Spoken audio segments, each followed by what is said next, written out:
All right, welcome to the deep dive. We are diving into 3 ETFs that a listener is considering for their 2025 portfolio. Very cool. Yeah, so I've got JEPQ, SCHD, and YMAX. And the listener was kind enough to put together a slide deck comparing all 3. Oh, excellent. Yeah, it's super helpful. So we're just going to go slide by slide. Okay, sounds good. So slide 1 is this title slide, comparing the 3 in 2025, and slide 2 lays out our agenda. Looks like we're diving into YMAX by Elevate Shares, JEPQ by JP Morgan, and SCHD by Charles Schwab. Yeah, it looks like a good lineup. Yeah, for sure. So on to the good stuff. Slide 3, key highlights. And this is where things start to get interesting. Right off the bat, we see a 54.47% yield for YMAX. I mean, wow. Yeah, that's a huge number, and it really kind of jumps off the page there. And that's driven by, YMAX's aggressive options-based approach. Yeah. It's designed to maximize income, But it's important to remember that the higher the potential reward, the higher the potential risk. Right. So with YMAX, there's a real chance of losing some of your initial investment. Okay, so proceed with caution on that one. Yes, definitely. What about GETQ? It's showing a 12.86% yield, which is still pretty impressive. Yeah, that's a solid yield for sure. And they use a covered call strategy on Nasdaq 100 stocks. So basically, they're trying to generate income from those tech giants Okay. while still maintaining some exposure to their growth potential. So they're threading the needle there, Exactly. trying to get that income but not miss out on the potential upside. Exactly. And then we have SCHD, which is kind of on the other end of the spectrum with a 3 to 4% yield. Okay. So this one's all about stability. Yeah. Investing directly in U.S. stocks with a strong history of paying dividends. So that's going to be a classic choice for more conservative investors. Yeah, so it seems like we already have a good sense of the risk-reward spectrum with these 3, even just from the yields alone. Right. Slide 4 dives into how each ETF operates, and it looks like there are some significant differences here. What stands out to you on this slide?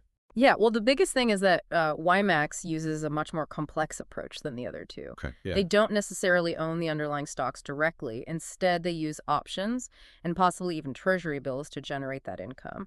And it's part of the YieldMax ETF family, too, Okay. which is focused on generating monthly income through these options-based strategies. Interesting. So it's a pretty sophisticated strategy. So for someone who wants to really understand what's going on under the hood, YMAX would require some extra homework, right? Absolutely, yeah. You'd need to be comfortable with the intricacies of options trading to fully grasp what they're doing. For sure. Okay, what about JEPQ? JTQ is also actively managed, meaning there's a team of experts making decisions about which stocks to buy and sell. And they specifically use a covered call strategy on Nasdaq 100 stocks. And they also utilize something called equity-linked notes, or ELNs. ELNs. That sounds intimidating. Yeah, it can be. But essentially, they allow JEPQ to generate income while maintaining exposure to those large-cap U.S. technology stocks. So think of it as a way to participate in the potential upside of the Nasdaq 100 without holding the stocks directly. So a bit more complex than just buying shares outright. Right. And then there's SCHD. Yeah. SCHD is much more straightforward. Okay. Passively managed, which means it simply tracks the Dow Jones U.S. Dividend 100 Index. Got it. They invest directly in U.S. stocks with a long history of paying dividends. So it's all about reliability and stability. Right. They're not trying to be fancy or outsmart the market. They're just trying to provide consistent income and growth potential. Okay, 3 very different approaches to generating income. Slide 5 focuses on the frequency of payouts and the underlying assets. So what are the key takeaways here? Well, both YMAX and JEPQ pay monthly, Okay. which can be attractive to investors who want a regular income stream. Gotcha. SCHD, on the other hand, sticks to the more traditional quarterly payout schedule. Okay, makes sense. And in terms of what they actually invest in. Yeah, let's unpack that. So again. YMAX focuses primarily on options on various stocks and ETFs. It might even function as a fund of funds, meaning it holds multiple income strategies within its portfolio. Okay. JEPQ, while focused on the Nasdaq 100, doesn't hold those stocks directly. It accesses them through ELNs and options, which is an important distinction. Mhm. And then SCHD is the most direct of the three. They invest directly in U.S. stocks from the Dow Jones U.S. Dividend 100 Index, representing a diversified mix of sectors. So we've got everything from complex option strategies to straightforward stock holdings.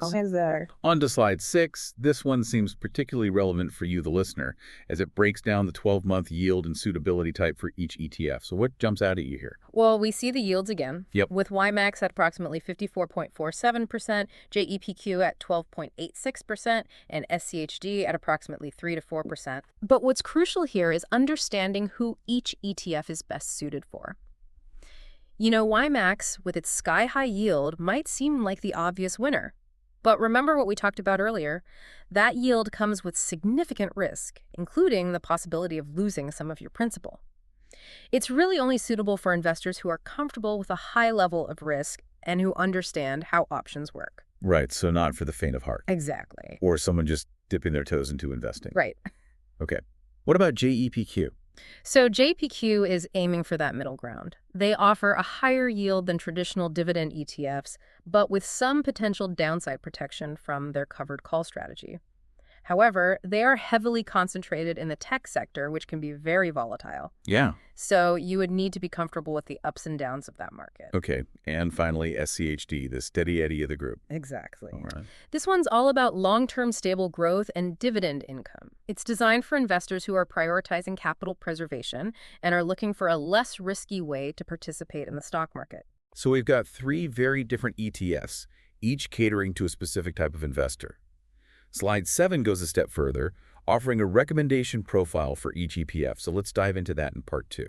Sounds good. All right, so slide 7, this is where the rubber meets the road. Okay. You know, we've laid out all the details, and now it's about seeing how those details translate into actionable advice. Right, exactly. Mm. So what's the final verdict on these 3 ETFs? Well, let's start with YMAX. That sky-high yield is tempting, but it's crucial to remember how that yield is generated. You know, it's not just about dividends like with SCHD. It's about complex option strategies that can be very risky.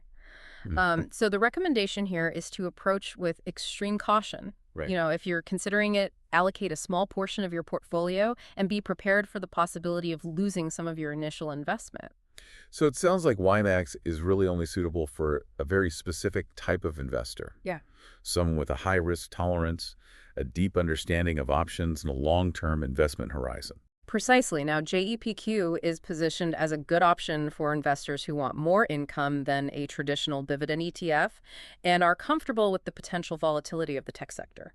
Okay. They try to mitigate some risk with their covered call strategy, but the growth potential might be limited. So a bit of a trade-off there. Right. Potentially higher income, but maybe not as much growth as you might see with a straight-up tech stock ETF. Right. And then we have SCHD, which gets a strong recommendation. Okay. Especially for those seeking to build a solid long-term portfolio. Yeah. Low-cost diversification and reliable dividends.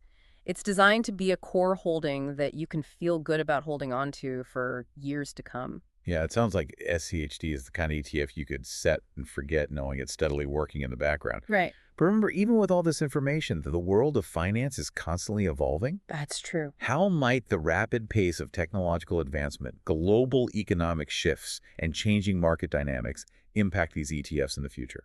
Yeah, that's the million-dollar question. It's almost impossible to predict the future, but it's crucial to think about how these ETFs might adapt. Right.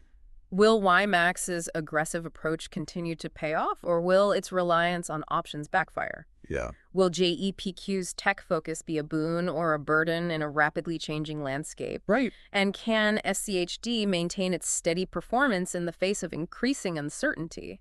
Those are some excellent questions to ponder. Yeah.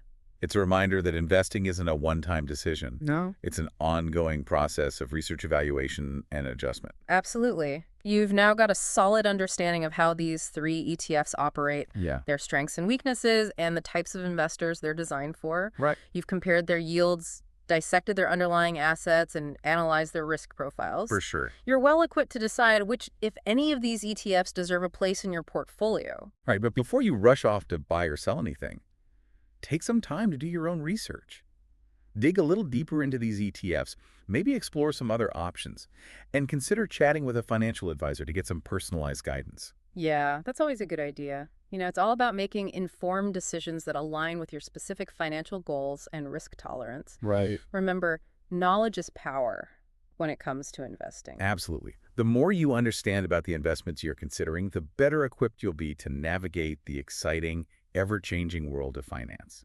For sure. And as always, remember that investing involves risk. Right. Past performance is never a guarantee of future results. So invest wisely, stay informed, and keep on diving deep. Until next time. See you then.